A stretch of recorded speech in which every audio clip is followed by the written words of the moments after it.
बाबा सिद्दीकी की आज दुखद मौत हो गई है। इसको लेकर के रजा मुराद की तरफ से मांग यही की गई है कि सरकार इस पूरे मामले में एक्शन ले और साथ ही साथ क्योंकि जो लोग बाबा सिद्दीकी से जुड़े हुए थे वो बताते हैं कि किस तरीके से बाबा सिद्दीकी का पूरा सफ़र रहा। सबसे बड़ी बात है कि उनकी लोकप्रियता और क्योंकि एक बिल्डर के तौर पर भी उनकी छवि थी और इसी वजह से जो लोग उनको जानते हैं आपसी रंजिश को लेकर के भी वो यहाँ पर संदेह जाहिर करते हुए, लेकिन अब पुलिस की तरफ से इस पूरे मामले में क्या कार्रवाई होती है वो देखना होगा। लेकिन आज की सबसे बड़ी खबर है 48 सालों तक कांग्रेस के साथ रहे, फरवरी 2024 में एनसीपी में शामिल वो होते हैं। लोकसभा चुनाव के वक्त उन्होंने अपनी पार्टी बदली थी, एनसीपी के एमएलसी थे बाबा सिद्दीकी और अब ये दुखद खबर कि वो हमारे बीच में नहीं रहे। बाबा सिद्दीकी को आज अज्ञात हमलावरों ने उन पर गोली चला दी और उसके बाद खबर ये सामने आई कि आनन फानन में उनको अस्पताल में एडमिट किया गया, जहां पर डॉक्टर्स ने बाबा सिद्दीकी को मृत घोषित कर दिया है। सवाल कई सारे हैं इस पूरी घटना को लेकर के कि क्या ये एक वेल प्लान्ड तरीके से इस घटना को अंजाम दिया गया, क्योंकि देखिए अव्वल तो ये कि जिस तरीके से उनका कद रहा है वहां पर सिक्योरिटी भी होगी, लेकिन क्या उस वक्त स्थितियां वहां पर बनी हुई थी, पुलिस की तरफ से क्या जानकारी दी जाती है। फिलहाल ये एक्सक्लूसिवली तस्वीरें हम आपको इस वक्त दिखा रहे हैं। बाबा सिद्दीकी को आज गोली लगी, गोली उस वक्त लगी जब वो अपने बेटे जीशान सिद्दीकी के दफ्तर के बाहर थे और उस वक्त अज्ञात हमलावरों ने सिग्नल पर उन पर फायरिंग कर दी। 3 गोलियां उनको लगी है, 2 गोली पेट पर लगी और उसके बाद एकदम से वहां पर अफरा तफरी का माहौल हो जाता। अब सिक्योरिटी को लेकर के भी, क्योंकि आज आपको मालूम है क्या दशहरा का मौका है, सड़कों पर पुलिस की भारी तैनाती भी देखने को मिल रही है, लेकिन इसके बावजूद अगर हमलावर वहां पर पहुंचते हैं, उन्होंने इस घटना को अंजाम दिया तो सवाल ये उठेंगे कि क्या कोई भय नहीं था या फिर वेल प्लान्ड तरीके से इसको एग्जीक्यूट किया गया। बाबा सिद्दीकी फिलहाल इस दुनिया में नहीं रहे। मुंबई पुलिस ने इसी के साथ 2 लोगों को हिरासत में भी लिया है। पूछताछ में ही तमाम बातें निकल करके सामने आएगी और जाहिर है कि हर एक एंगल से पुलिस की तरफ से इस पूरे मामले में इन्वेस्टिगेशन होगी। पूरा नाम अगर बात करें तो बाबा ज़ियाउद्दीन सिद्दीकी, जो कि एक लंबे राजनीतिक सफ़र आपने देखा और इस राजनीतिक सफ़र में अलग अलग पार्टीज के साथ वो रहे। महाराष्ट्र मंत्री के तौर पर भी उन्होंने अपनी जिम्मेदारी संभाली। एक चर्चित चेहरा बाबा सिद्दीकी, जो कि बॉलीवुड में भी काफ़ी ज़्यादा लोकप्रिय रहे, एक विधायक के तौर पर भी उन्हें लोगों का काफ़ी ज़्यादा सपोर्ट मिला। पेट में गोली लगने से बाबा सिद्दीकी की मौत हो गई, इस वक्त की सबसे बड़ी खबर है। और इस वक्त हमारे साथ ब्रिजमोहन जी इस वक्त मौजूद हैं, एनसीपी अजीत गुट से इस वक्त हमारे साथ कनेक्टेड हैं। ब्रिजमोहन जी, क्या हुआ, इसको लेकर के आप क्या जानकारी देना चाहेंगे, क्योंकि जाहिर है कि बहुत प्राइमरी स्टेज है, लेकिन आखिरकार इस घटना को लेकर के कई सवाल उठ रहे हैं, आपके पास क्या इन्फॉर्मेशन सर? देखिए, सबसे पहले तो मैं बाबा सिद्दीकी के एक आकस्मिक मृत्यु पर अपनी श्रद्धांजलि अर्पित करता हूं। कल जब प्रेस कॉन्फ्रेंस हुई आदरणीय अजीत दादा पवार साहब की, उसमें बाबा सिद्दीकी उपस्थित थे, लेकिन इस प्रकार की कोई जानकारी उन्होंने किसी को नहीं दी थी कि उनकी जिंदगी को किसी प्रकार का कोई खतरा है। जहां तक बाबा सिद्दीकी का जो राजनीतिक अपना जो यात्रा है, उन्होंने एक पार्षद के रूप में वहीं उसी क्षेत्र से शुरुआत की थी और वो उस एरिया में बहुत ही लोकप्रिय और एक सॉफ्ट स्पोकन आदमी के रूप में जाने जाते थे। उनका एक लंबा करियर रहा, वो विधायक बने, मंत्री बने और आज वो हमारी पार्टी के साथ एक प्रमुख नेता के रूप में हम लोगों के साथ काम कर रहे थे। हम लोगों के लिए भी ये बहुत दुखद घटना है और हम लोगों के लिए भी अभी समझना मुश्किल है कि अचानक ये घटना क्यों घटी उनके साथ। पुलिस ने इस मामले में अपनी तहकीकात शुरू की है। मुझे लगता है कि आने वाले 1-2 रोज में इसकी विस्तृत जानकारी भी मिलेगी, क्योंकि जिन्होंने फायर किया है, शायद ऐसा बताया जाता है कि वहां पे कुछ लोग, पुलिस ने कुछ लोगों को गिरफ्तार भी किया है। अब जांच के बाद इस बात का पता लगेगा। लेकिन ब्रिजमोहन जी, क्या आपको लगता है कि इस घटना के पीछे पॉलिटिकल राइवलरी हो सकती है, क्योंकि जिस बात का हम जिक्र कर रहे थे कि कांग्रेस के साथ वो लंबे वक्त से थे, उसके बाद वो आप में शामिल हुए, एनसीपी अजीत पवार गुट को उन्होंने थामा, क्योंकि इससे पहले रजा मुराद भी हमारे साथ जुड़े हुए थे, वो बता रहे थे कि हो सकता है कि कोई ऐसी रंजिश का मामला हो। देखिए, मैं इस मामले में अभी तत्काल कोई बात नहीं कह सकता हूं, क्योंकि मैं पिछले 1 महीने से मेरी बाबा सिद्दीकी साहब से बात नहीं हुई थी, तो मुझे अभी ये जानकारी नहीं है और ये बहुत ही संवेदनशील मामला है, तो इसमें बगैर जानकारी के कोई भी अपनी राय देना शायद ठीक नहीं होगा। पर यह बात जरूर है कि ये एक दुखद घटना है और इसने निश्चित रूप से मुंबई के राजनीतिक वातावरण में एक भय पैदा कर दिया है और हमारी सरकार वहाँ पर इस सारे मामले में बहुत गंभीरता के साथ इस बात को इंश्योर करेगी कि जो भी अपराधी हैं उनको सजा मिले और ऐसी कोई घटना फिर भविष्य में ना हो, इसके लिए भी सरकार वहां पे पूरी तौर से कार्रवाई करेगी, इसका मेरे को पूरा विश्वास है।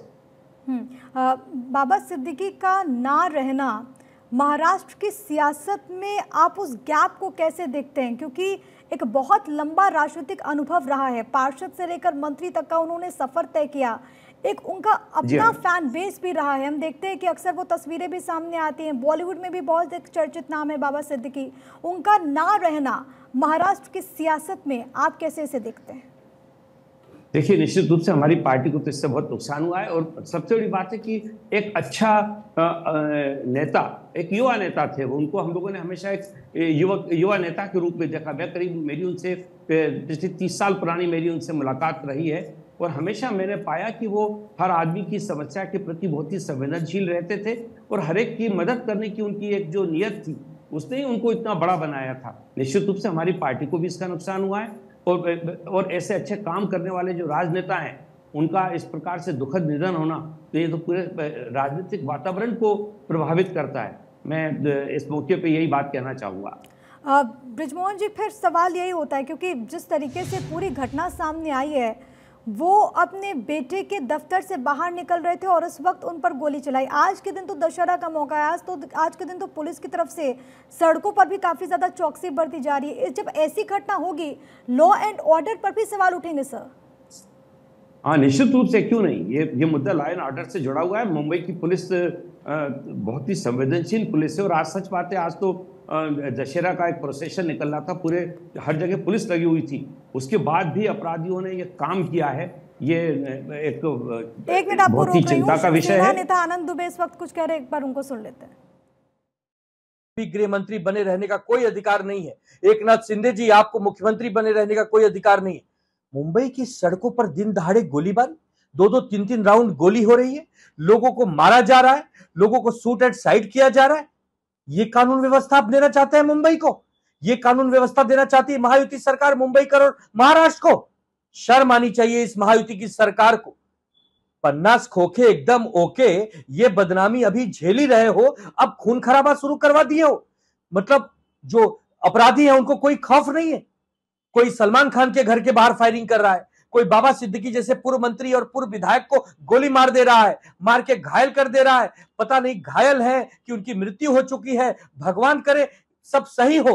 लेकिन जिस प्रकार ये घटनाएं सामने आ रही हैं, मन व्यथित है कि आनंद दुबे अभी आप सुन रहे थे उनको, शिवसेना यूबीटी के नेता, और इसको लेकर के सवाल उठाते हुए। हालांकि अब जानकारी ये सामने आई है कि बाबा सिद्दीकी हमारे बीच में नहीं रहे, लेकिन लॉ एंड ऑर्डर के मसले पर विपक्ष लगातार हमलावर, क्योंकि आज जिस तरीके से घटना घटी, अब लोगों के मन में भी इसको लेकर के आप देखिए किस तरीके से एक भय का माहौल है। क्योंकि बाबा सिद्दीकी, जाहिर है कि अगर वह वहां पर पहुंचे होंगे तो उनके साथ सिक्योरिटी गार्ड्स भी होंगे, उनको लेकर के क्या डिटेल सामने आती है। लेकिन दफ्तर से लौटते वक्त आज एक बड़ी घटना घटी, और अब खबर यह कि बाबा सिद्दीकी हमारे बीच में नहीं रहे। महाराष्ट्र की सियासत इस वक्त बेहद ज्यादा तेज, क्योंकि आज के दिन जब ये घटना घटी, आप देखिए कि पुलिस की वहां पर मौजूदगी भी होगी जाहिर है सड़कों पर, लेकिन आखिरकार किस तरीके से वो जो बदमाश जिन्होंने इस घटना को अंजाम दिया वो वहां पर पहुंचते हैं। क्या ये वेल प्लान्ड तरीके से एग्जीक्यूट किया गया? क्या ये पॉलिटिकल राइवलरी हो सकती है जिसको लेकर के अंदेशा जाहिर किया जा रहा है जो बाबा सिद्दीकी से जुड़े हुए हैं उन लोगों की तरफ से, या फिर ये नॉन पॉलिटिकल कुछ हो सकता है? पुलिस की तरफ से 3 लोगों को गिरफ्तार किया गया है। हमारे साथ बृजमोहन श्रीवास्तव लगातार मौजूद हैं। बृजमोहन जी, अभी आप सुन रहे थे आनंद दुबे को, और सवाल अब विपक्ष आप लोगों से पूछेगा कि आखिरकार महाराष्ट्र में, मुंबई में, राजधानी मुंबई में लॉ एंड ऑर्डर कहां गया? ये देखिए, ये बात बिल्कुल सच है और इसको हम लोग भी समझ रहे हैं, लेकिन विपक्ष जिस प्रकार से इसमें एक राजनीतिक रंग देने की कोशिश कर रहा है, तो मैं सोचता हूं अभी तत्काल इस मामले में विपक्ष को भी अपने ऊपर थोड़ा सा नियंत्रण रखना चाहिए, क्योंकि एक परिवार, एक अच्छे नेता की अचानक मृत्यु हुई है। आज उनके परिवार के साथ खड़े होने की जरूरत है, ना कि इसको राजनीतिक रंग देने की जरूरत है। ये मैं महायुति सरकार की ओर से, राष्ट्रवादी कांग्रेस पार्टी की ओर से ये बाबा सिद्दीकी के परिवार को, उनके समर्थकों को और महाराष्ट्र की जनता को विश्वास दिलाना चाहता हूं कि इस पूरे मामले में पूरी तौर से जांच की जाएगी, और जो भी इसके लिए दोषी लोग हैं उनमें से किसी को छोड़ा नहीं जाएगा। ये बात पक्की है। ये बात सच है कि इस प्रकार की घटनाएं नहीं होनी चाहिए, क्योंकि मुंबई की पुलिस पूरे विश्व के अंदर एक अच्छा स्थान रखती है। ऐसी स्थिति में ये होना निश्चित रूप से एक मुंबई पुलिस के ऊपर भी प्रश्नवाचक चिन्ह लगा है। हम लोग जानकारी लेंगे उनसे किस हालात में ये सारी घटना घटी। इसके पीछे के इन्वेस्टिगेशन के बाद ही सामने आ पाएगा कि क्या उनकी रेकी की जा रही थी, क्या एक ये प्री प्लान मर्डर है, क्या लोग उनके पीछे पहले से लगे हुए थे। और लेकिन सबसे बड़ी आश्चर्य की बात यह है कि कल जब वो प्रेस कॉन्फ्रेंस पे थे तो बहुत ही प्रसन्न मुद्रा में थे और उन्होंने किसी को इस बात की कोई जानकारी नहीं दी थी कि उनकी जिंदगी को किसी प्रकार का खतरा है। अब इसका जांच होने के बाद ही सारी चीजें सामने आएंगी। मैं सोचता हूँ जब तक विपक्ष के हमारे आदरणीय नेताओं को थोड़ा सा अपने आप पे नियंत्रण रखना चाहिए। अगर आलोचना करना चाहे तो एक दिन बाद भी आलोचना की जा सकती है, मैं यही कहना चाहूंगा। एक बार वो तस्वीरें हम जरा दर्शकों को दिखा देते हैं जहां पर गोली मारी गई। वहां पर देखिए किस तरीके से अभी पुलिस की मौजूदगी भी है, क्योंकि पुलिस अब जाहिर है कि हर एक एंगल से मामले की इन्वेस्टिगेशन। ये वाली तस्वीर आप देखिए किस तरीके से इस पूरे इलाके में पुलिस की इस वक्त मौजूदगी है। सीनियर ऑफिसर्स इस वक्त इस इलाके में मौजूद। यहीं पर यह घटना घटी थी। दरअसल अपने बेटे के दफ्तर से बाबा सिद्दीकी बाहर निकल रहे थे और उसी वक्त हमलावरों ने उन पर अटैक कर दिया। हालांकि क्या उस वक्त उनके सिक्योरिटी गार्ड्स उनके साथ मौजूद थे या फिर नहीं, इसको लेकर के क्लैरिटी का इंतजार करना होगा। वहां पर जो चश्मदीद होंगे वो कई सारे इनपुट्स दे सकते हैं। 3 लोगों को खबर यह भी सामने आई है कि पुलिस की तरफ से अरेस्ट किया गया। 3 लोगों से पूछताछ होगी और उसके बाद तमाम बातें निकल करके सामने आएगी। लेकिन आज के दिन महाराष्ट्र से सबसे बड़ी खबर, जहां पर बाबा सिद्दीकी पर हमला होता है और इस हमले में उनकी मौत हो चुकी है। बाबा सिद्दीकी की हत्या कर दी गई है। इस वक्त की सबसे बड़ी खबर, पहले उनको अस्पताल में एडमिट किया जाता है और इसके बाद डॉक्टर्स ने उनको मृत घोषित कर दिया। लेकिन जिस तरीके से मुंबई की सड़कों पर यह पूरी घटना को अंजाम दिया गया, उसके बाद लॉ एंड ऑर्डर को लेकर के विपक्ष लगातार इस मसले को उठाता हुआ, और महाराष्ट्र में क्योंकि विधानसभा के चुनाव भी होने वाले हैं, जाहिर है कि उसमें भी यह प्रमुख तौर पर मुद्दा उठेगा। क्योंकि बाबा सिद्दीकी जिस तरीके से उनका सियासी रुतबा रहा, जिस तरीके से उनका पूरा पॉलिटिकल करियर रहा, और सोचिए आप इतने बड़े कद के नेता पर किस तरीके से हमला होता है, किस तरीके से उसकी हत्या कर दी जाती है। और इसी को लेकर के सवाल आज लॉ एंड ऑर्डर को लेकर के भी उठ रहे हैं। सबसे बड़ी खबर इस वक्त के साथ ही साथ ये तस्वीरें, किस जगह पर इस घटना को अंजाम दिया गया। खबर ये सामने आई कि अपने बेटे के दफ्तर से वो बाहर निकल रहे थे। जीशान सिद्दीकी के दफ्तर बांद्रा खेरवाड़ी सिग्नल के पास उन पर गोलीबारी हुई थी। अब सवाल ये भी कि क्या वहां पर जो हमलावर पहुंचे थे उन्होंने वेल प्लान्ड तरीके से पहले जाहिर है कि रेकी की होगी, उसके बाद इस घटना को अंजाम दिया होगा। क्या उसके पीछे मंशा थी, किस तरीके से ये लोगों का संबंध रहा होगा, इसको लेकर के पुलिस की तरफ से इन्वेस्टिगेशन में क्या खुलासा होता है। लेकिन आपको ये बताते चले, बाबा सिद्दीकी अब इस दुनिया में नहीं रहे हैं। इस वक्त की सबसे बड़ी खबर, महाराष्ट्र की सियासत में इसे एक झटके के तौर पर भी देखा जा रहा है, क्योंकि एक अपना बेस था बाबा सिद्दीकी का। उनके चाहने वाले, उनके फॉलोअर्स, उनके समर्थक इतनी बड़ी संख्या में आपने देखा है तस्वीरों के जरिए भी। और कहा जाता है कि उस पूरे इलाके में बाबा सिद्दीकी का एक अपना वर्चस्व है। वहां पर इस घटना को जिस तरीके से अंजाम दिया गया, उसके बाद प्रश्न चिन्ह उठते हुए 2 तस्वीरें, उनके समर्थकों का वहां पर हुजूम उमड़ा हुआ है। अस्पताल में उनको एडमिट किया गया। ये लीलावती हॉस्पिटल की तस्वीरें हैं और कहा यह जा रहा है कि ये जो लीलावती अस्पताल है वो उनके घर के बहुत निकट है और इसी वजह से जैसे ही घटना घटी उनको फौरन से अस्पताल में एडमिट कर दिया जाता है। डॉक्टर्स की टीम वहां पर मौजूद थी और इसके बाद बाबा सिद्दीकी को ट्रीट किया गया। लेकिन खबर यह सामने आई कि डॉक्टर्स की तरफ से बाबा सिद्दीकी को मृत घोषित कर दिया गया है। इस वक्त की सबसे बड़ी खबर, एक बहुत ही दुखद खबर, जहां पर एनसीपी नेता बाबा सिद्दीकी हमारे बीच में नहीं रहे। बाबा सिद्दीकी को लेकर के एक बहुत चर्चित चेहरे के तौर पर उनकी पहचान रही है, ना केवल पॉलिटिकली बल्कि आपने देखा कि बॉलीवुड में भी उनको मानने वाले, उनके चाहने वाले, और कहा जाता है कि बॉलीवुड में भी बाबा सिद्दीकी काफी ज्यादा फेमस थे। जाहिर है कि शोक की लहर इस वक्त देखने को मिल रही है और सबसे ज्यादा दुखद यह है कि जिस तरीके से इस पूरे घटनाक्रम को अंजाम दिया गया। हमारे साथ रजा मुराद जुड़े थे, उन्होंने भी इस बात को लेकर के शक जाहिर किया कि इसके पीछे कोई सोची समझी साजिश है। उनकी तरफ से यह मांग की गई है कि सरकार इस पूरे मामले में फौरन एक्शन ले, सरकार इस पूरे मामले में फौरन कार्रवाई करे, क्योंकि एक बहुत बड़े नुकसान के तौर पर न केवल प्रदेश की सियासत में बल्कि उन लोगों के लिए भी जो लोग बाबा सिद्दीकी से जुड़े हुए थे, जो लोग बाबा सिद्दीकी से कनेक्टेड थे, क्योंकि एक एकदम से यकीन कर पाना काफी ज्यादा मुश्किल रहा। आप सोचिए, बाबा सिद्दीकी को लेकर के खबर ये सामने आई कि वे प्रेस कॉन्फ्रेंस में बीते रोज मौजूद थे, वहां पर हंसता खिलखिलाता वह चेहरा, एक मिलनसार व्यक्तित्व, और अब ये खबर सामने आ रही है कि बाबा सिद्दीकी की हत्या कर दी गई है, वो हमारे बीच में नहीं रहे, और इसको लेकर के अब पुलिस की तरफ से कार्रवाई भी की जा रही है। खबर यह है कि 3 लोगों को गिरफ्तार भी किया गया है। जाहिर है कि मुंबई पुलिस हर एक